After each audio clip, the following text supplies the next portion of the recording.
আওয়ামী লীগ সরকার ক্ষমতাচ্যুত হওয়ার পর দলের শীর্ষ অনেক নেতা দেশ ছেড়েছেন। এর বাইরে নেতাদের মধ্যে অনেকেই দেশে থাকলেও প্রায় সবাই আত্মগোপন করেছেন। আবার কেউ কেউ দেশ ছাড়ার চেষ্টাকালে গ্রেপ্তারও হয়েছেন। এবার বিমানবন্দরে স্বামীসহ আটক হলেন আওয়ামী লীগ নেত্রী। জানা গেছে, ঢাকার নবাবগঞ্জ উপজেলা আগলা ইউনিয়ন পরিষদের চেয়ারম্যান ও ঢাকা জেলা মহিলা আওয়ামী লীগের সহসভাপতি শিরিন চৌধুরী ও তার স্বামীকে আটক করেছে বিমানবন্দর ইমিগ্রেশন পুলিশ।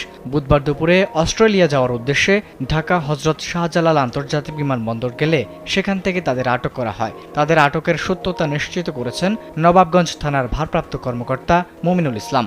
তিনি জানান, বুধবার দুপুর 12টার দিকে অস্ট্রেলিয়া যাওয়ার উদ্দেশ্যে ঢাকা বিমানবন্দরে যান আগলা ইউনিয়ন পরিষদের চেয়ারম্যান শিরিন চৌধুরী ও তার স্বামী মাহফুজুর রহমান ওরফে মাসুদুর রহমান। ইমিগ্রেশন পুলিশের জিজ্ঞাসাবাদে নিজেকে ইউপি চেয়ারম্যান বলে পরিচয় দেন তিনি। পরে ইমিগ্রেশন পুলিশ নবাবগঞ্জ থানাকে বিষয়টি অবগত করলে জানতে পারেন শিরিন চৌধুরীর বিরুদ্ধে দুটি মামলা রয়েছে। পরে তাকে ও তার স্বামীকে আটক করা হয়।